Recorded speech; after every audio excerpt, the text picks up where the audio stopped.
السلام عليكم ورحمة الله وبركاته. الحمد لله رب العالمين، والصلاة والسلام على سيدنا محمد وعلى آله وصحبه أجمعين. أما بعد، أعوذ بالله من الشيطان الرجيم. بسم الله الرحمن الرحيم. الف لام میم ذلك الكتاب لا ريب فيه هدى للمتقين. علماء کرام، بزرگوں اور دوستوں اور ساتھیوں، یہ ایک پروگرام مدرسہ اسلامیہ دارالعلوم کا بچوں کے دستار بندی کی وجہ سے ہے. آپ کے مدرسے سے جو بچے درجہ حفظ کو مکمل کر چکے ہیں ان کی دستار بندی کی جائے گی. اسی مناسبت سے 2 منٹ میں کہنا چاہتا ہوں، ان بچوں نے اللہ کے کلام کو حفظ کیا ہے، ان بچوں نے قرآن مجید یاد کیا، ان بچوں نے اللہ تعالی نے رہتی دنیا تک کے لیے، قیامت تک کے لیے جس کتاب کو دستور بنا کر، جسے اصول اور قانون بنا کر دنیا والوں کے لیے بھیجا ہے، اس دستور کو ان بچوں نے یاد کیا ہے. چھوٹی سی بات ذہن میں رکھیں، اللہ تعالیٰ کا یہ دستور رہا ہے کہ اللہ نے جب بھی کسی قوم کو بھیجا تو اس قوم میں سے، انہی میں سے ایک پیغمبر، ایک رسول اور ایک ہادی بنا کر بھیجا ہے.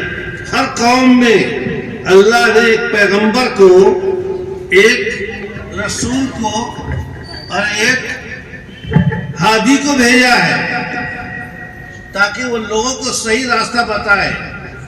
ذرا سمجھیے آپ، اگر آج ہمارے درمیان کوئی افسر آتا ہے، کوئی عقلمند آتا ہے، وہ اپنی بات کو جماتا ہے، حالانکہ ہم 10 عیب نکالتے ہیں اس کے اندر. بڑے بڑے افسران آتے ہیں، بڑے بڑے قانون داں آتے ہیں، سب کچھ ہوتا ہے، لیکن ان میں کمیاں بہت نکلتی ہیں. لیکن یہ جو اللہ کے بھیجے ہوئے ہوتے ہیں، اللہ کی جانب سے، موقع محل کے اعتبار سے، اس گاؤں والوں کے، اس شہر والوں کے جو تقاضے ہوتے ہیں ان کے حساب سے مکمل طور پر رہنمائی کرتے ہیں. نمبر 1، ابھی یہ اس لیے کہہ رہا ہوں میں، ابھی ایک جمعہ طلبہ کے اجلاس میں ایک بڑی بحث چھڑ گئی ہے. اب میری بات سمجھ لیں گے تو وہ بحث نظر نہیں آئے گی، وہ ہر ایک کا تقاضا ہے. تو ایک تو یہ ہے کہ اللہ تعالیٰ ہر نبی کو بھیجتا ہے، اسی کے ساتھ اللہ تعالیٰ کا دستور یہ ہے کہ کتاب بھیجتا ہے، ایک شریعت بھیجتا ہے. صحیفے بہت سارے آئے، کتابیں مشہور ہیں جو 4 کتابیں آئی. حضرت آدم علیہ السلام سے لے کر جتنے نبی آئے سب کا ایک ہی دعویٰ تھا، اور وہ تھا توحید اور رسالت کا، جس کے بارے میں حضرت مولانا سید ارشد رحمت اللہ علی نے اشارہ فرمایا تھا. اب لوگ سمجھے نہیں ان کی بات کو اور ہنگامہ شروع کر دیا، پتہ نہیں بات آئی. حقیقت یہ ہے، ہمارے یہاں دستور یہی ہے کہ اللہ تعالیٰ نے جتنے انبیاء کرام بھیجے، سنیے جتنے نبی ہندوستان میں کون ہے ہمیں نہیں پتا، نام بہت سے لیتے ہیں، ہو سکتا ہے کسی زمانے میں لوگ نبی ہو، ہمیں نہیں معلوم. ہم تو صرف یہ مان کر کہ اللہ تعالیٰ نے جتنی بھی قومیں بھیجی ہیں اور ہر قوم میں ایک نبی بھیجا ہے، اسی طریقے سے کتاب، ایک شریعت کا رہنما، اصول کی کتاب بھیجی ہے. 4 مشہور ہیں، لیکن ان کے علاوہ صحیفے بہت سارے ہیں جن کو یہ وید بھی کہتے ہیں اور پتہ نہیں کیا کیا کہتے ہیں. ویدوں کو جو پڑھنے جائیں گے، نماز پڑھنے کا طریقہ الگ مل سکتا ہے، کھانے کا طریقہ الگ مل سکتا ہے، سونے کا مل سکتا ہے، لیکن بنیادی چیز توحید وہی ہے. حضرت ہمارے یہاں 4 کتابوں کا ذکر قرآن میں ہے. تورات، سب سے مضبوط قوم یہودی، سب سے پلانر قوم یہودی. قرآن نے کہہ دیا ان پر عذاب آیا ہوا ہے، ان پر اللہ کا غضب نازل ہوا ہے. لیکن ہماری دنیا اپنی آنکھوں سے دیکھ رہی ہے کہ پوری دنیا میں کہیں بھی کوئی شرارت ہو، کہیں بھی کوئی پلان ہو، کہیں بھی کوئی ترقی ہو، سب کے پیچھے یہودی کا ہاتھ ملتا ہے. یہ تورات جو ان کے لیے ہدیے اور رہنما مشعل راہ بنا کر بھیجی گئی، لیکن عمل نہیں کیا ان لوگوں نے۔ موسیٰ علیہ السلام اتنے مضبوط نبی، جلیل القدر نبی، بہت ہی مضبوط، لیکن ان کی بات بھی ٹھکراتے تھے، نہیں مانتے تھے۔ اس تورات میں بھی یہ بات لکھی ہوئی ہے کہ آخری نبی محمد صلی اللہ علیہ وسلم تشریف لائیں گے۔ موسیٰ علیہ السلام کے بعد بہت لمبا وقفہ ہے، بہت لمبا عرصہ ہے، کئی ہزار سال کا وقفہ ہے۔ یہ اپنی کتاب پر عمل نہیں کرتے تھے، نبی آئے، ہزاروں انبیاء آئے ان کے درمیان، سب کی نافرمانی کرتے تھے۔ نتیجہ یہ ہوا کہ دربار میں عیسیٰ علیہ السلام پر انجیل نازل ہوئی۔ عیسیٰ علیہ السلام کی انجیل تتمہ ہے، تکمیل ہے تورات۔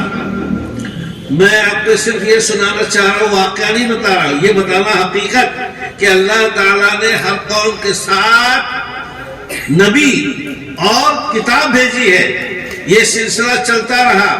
حضرت داؤد علیہ السلام پر زبور نازل ہوئی، حضرت موسیٰ علیہ السلام پر تورات، انجیل۔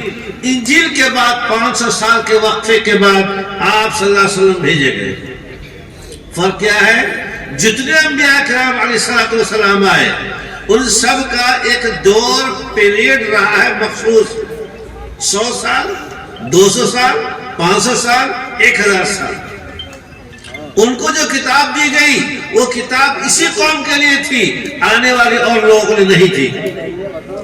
اب آپ آئے، آپ صلی اللہ علیہ وسلم، آپ صلی اللہ علیہ وسلم آخری نبی ہیں، نبوت کا دروازہ بند اس کے بعد۔ آپ آخری نبی ہیں، اب نبی کوئی نہیں آئے گا، لا نبی بعدی، کوئی نبی نہیں آئے گا آپ صلی اللہ علیہ وسلم بعد۔ اس بات کو ذہن میں رکھیں۔ اگر کوئی نہیں مانتا گالی دیتا ہے، کوئی نہیں مانتا گستاخی کرتا ہے، کوئی نہیں مانتا کچھ حرکتیں کرتا ہے، یہ وبال اس کے لیے ہے، لیکن ہمارے لیے فخر یہ ہے کہ ہم جس نبی کی امتی بنا کر بھیجے گئے ہیں، یہ قیامت تک کے لیے آخری نبی ہے صلی اللہ علیہ وسلم۔ اور ایک بات یہی سے قاعدہ سمجھو آپ، ایک بات، اگر ہمارے میں کوئی چلتا پھرتا کوئی آدمی آ جائے، کوئی دولت مند آ جائے، کوئی پڑھا لکھا جائے، کوئی گریجویٹ آ جائے، کہہ لے گا کہ میں نبی کا رشتہ دار بن کر کے آیا ہوں، جھوٹا ہے، جھوٹا۔ عام مسلمان جن کو نہیں پتا ہوتا ہے، یہی ورغلاتے ہیں کہ نہیں دیکھو میں نبی ہوں، ہمارے علاقے میں چل رہا ہے شکیلیت کا فتنہ، اور بھی آئے اس سے پہلے مرزا غلام محمد قادیانی کا فکرہ ہے۔ خبردار خبردار خبردار، آپ صلی اللہ علیہ وسلم نے اپنے دور میں پیشن گوئی فرمائی تھی کہ میرے بعد تقریباً 30 انبیاء آئیں گے۔ یہ 30 تعداد متعین نہیں ہے، 30 جھوٹے نبی آئیں گے اور دجال بھی آئے گا۔ ہم لوگ کا زمانہ آپ صلی اللہ علیہ وسلم سے 1500 سال گزر چکا ہے، آئندہ اب کب تک آئے گا ہمیں نہیں معلوم، لیکن ہم بہت دور چلے گئے ہیں۔ فطروں کا زمانہ آ گیا ہے، دجال کا وقت آنے کا بھی قریب لگ رہا ہے، ہمیں نہیں معلوم، اللہ جانتا ہے کب نکالے گا۔ آپ لوگ ذرا اس پہ جیم گویا میں مت پڑھو، بہت سے لوگ پتہ نہیں کیا کہہ رہے ہیں۔ آئے گا دجال، یقیناً آئے گا، قرآن نے پیشن گوئی کی ہے اور آپ صلی اللہ علیہ وسلم کی نشانیاں بتلائی ہیں۔ بس ہمیں یہ یاد رکھنا ہے، سمجھنا ہے کہ قرآن جس کتاب کو اللہ تعالیٰ نے بھیجا تھا، اس میں وہی اصول ہے جو آدم علیہ السلام سے جو کتابوں میں اصول بتائے گئے تھے۔ توحید کا دعویٰ سب کا ہی تھا، اس وقت سے لے کر آج تک سبھی لوگ ایک اللہ کو مانتے ہوئے آئے ہیں، اور اسی کو فرمایا ہے آپ صلی اللہ علیہ وسلم نے، ادعو الی سبیل ربک بالحکمۃ والموعظۃ والحسنۃ۔ اسی طرح فرمایا ہے ان ھذا صراطی مستقیما فاتبعوہ، میرا یہی راستہ ہے، یہ راستہ توحید کا وہی ہے جو حضرت آدم علیہ السلام سے لے کر کے ہزاروں سال گزرنے کے بعد اب تک آیا۔ میں بے کہنا چاہ رہا ہوں کہ یہ بچے جو چھوٹے چھوٹے بچے ہیں حفظ کر رہے ہیں، ان کا ہمارے اوپر امت پر احسان ہے۔ ابھی سمجھ میں نہیں آ رہا ہے، لیکن اس زمین کے اندر جو بغاوتیں ہو رہی ہے، اس زمین کے اندر جو اللہ کی نافرمانیاں ہو رہی ہے، لوگ جو اللہ کو گالیاں دے رہے ہیں، اللہ کے رسول کو گالیاں دے رہے ہیں، ان سب عذاب کو روکنے والا ان بچوں کا قرآن کریم کو یاد کرنا ہے اور اپنے سینوں میں محفوظ کرنا ہے۔ یہ اللہ کا وعدہ ہے۔ ہمارے ہاں کوئی خیر نہیں. آپ دیکھ رہے ہو ہم لوگ مسلمان کس طرح کے ہیں. نہ پڑوسی سے تعلقات صحیح ہیں جیسے مولانا مسلم حد بتایا, اپنے ماں باپ سے تعلقات صحیح نہیں ہے, گھروں میں بہت بگاڑ پڑے ہوئے, ہمیں دوسروں کے ساتھ اچھے تعلقات نہیں ہیں. ہم اس لائق نہیں ہیں کہ جو اسلام آپ صلی اللہ علیہ وسلم لے کر آئے تھے اس کے بارے میں ہم دعویٰ کریں. ہم ضرور مسلمان گھر میں پیدا ہوئے, ہم اپنے آپ کو مسلمان کہتے ہیں, لیکن وہ جو کتابوں میں, حدیثوں میں, قرآن میں جس اسلام کا تذکرہ ہے ہم اس سے بہت دور ہیں دوستو. معاف کرنا, بہت دور. اس بدتمیزی کی وجہ سے, نافرمانی کی وجہ سے پتہ نہیں اللہ تعالیٰ کیا نہ کیا عذاب بھیج سکتا تھا, لیکن ابھی خیر کیوں باقی ہے. چھوٹے چھوٹے بچے ابھی ہمارے جن کو پڑھنا نہیں آتا, عربی زبان نہیں جانتے, لیکن اپنے سینے کے اندر قرآن کریم کو محفوظ رکھے ہوئے ہیں. اس وجہ سے یہ خیر دنیا میں چلتی رہے گی جب تک یہ مدرسے چلتے رہے گا. وہ لوگ ناراض نہ ہو جائے مجھ سے جو مدرسوں کو مخالفت کرتے ہیں, جو کہتے ہیں بچوں کو پڑھا کے کیا ہوگا, یہ بچے پڑھ کے کیا کریں. نہیں, میں کہہ رہا ہوں اس دنیا کو, خیر کو باقی رکھنے والے یا ان کو مضبوطی کے ساتھ سنبھال کر رکھنے والے یہی ہمارے چھوٹے چھوٹے غریب مدرسے ہیں, یہی چھوٹے چھوٹے بچے ہمارے ہیں جو اللہ کے کلام کو یاد کرتے ہیں. جب تک اللہ کا کلام اس قرآن پر, اس روئے زمین پر پڑھا جاتا ہے گا, وہاں اللہ کی رحمت نازل ہوتی رہے گی. قرآن دستور کی کتاب, تھوڑا سا فرق سمجھیے. دستور کا مطلب ہوتا ہے کہ ہمیں قانون پڑھنا چاہیے اور پڑھ کے ہم اس پر عمل کرنا چاہیے. جیسے ہم حدیث پڑھتے ہیں, تشریح کرتے ہیں, فقہ کی کتابیں پڑھتے ہیں, ہم بتلاتے ہیں, سمجھاتے ہیں, ہمارے علماء کرام جانتے ہیں, وہ پڑھتے ہیں. قاعدہ یہ تھا کہ یہ قرآن کریم بھی دستور کتاب ہم سے پڑھ کر عمل کرتے نہیں کر پا رہے. ہماری مدرسی بھی ہے, یہ ہماری مدرسی بھی ہے. خوبی یہ ہے کہ قرآن اللہ کا کلام ہے, یہ بچے یاد کرتے ہیں, ہم پڑھتے ہیں, بہت سے لوگ پڑھتے ہیں, اس پڑھنے کی وجہ سے برکت اور رحمت نازل ہوتی ہے. میں 2 مثال دے رہا ہوں آپ کو, بات ختم کر رہا ہوں کیونکہ شاید ٹائم بہت تھوڑا ہے. ایک مثال ابھی حال کا واقعہ ہے, ہفتہ 10 روز کا. امریکہ کا بہت بڑا پادری کا مطلب یہ ہوتا ہے کہ بہت بڑا مبلغ, اپنے مذہب کا بہت بڑا وہ مبلغ ہے. اس نے اسلام دشمنی میں قرآن پڑھنا شروع کیا. اسلام کی دشمنی میں بہت ہے یار, تنظیمیں موجود ہیں دنیا میں جو قرآن پڑھتے ہیں, لیکن اس لیے پڑھتے ہیں تاکہ ہم اس میں عیب نکالیں اور انہی کے ذریعے سے مسلمانوں پر وہ حملہ کرتے ہیں. اس پادری نے صرف اس لیے مطالعہ شروع کیا تھا کہ میں اسلام کے خلاف خود قرآن سے مسلمانوں کو میں ثابت کروں گا کہ تمہارا مذہب غلط ہے.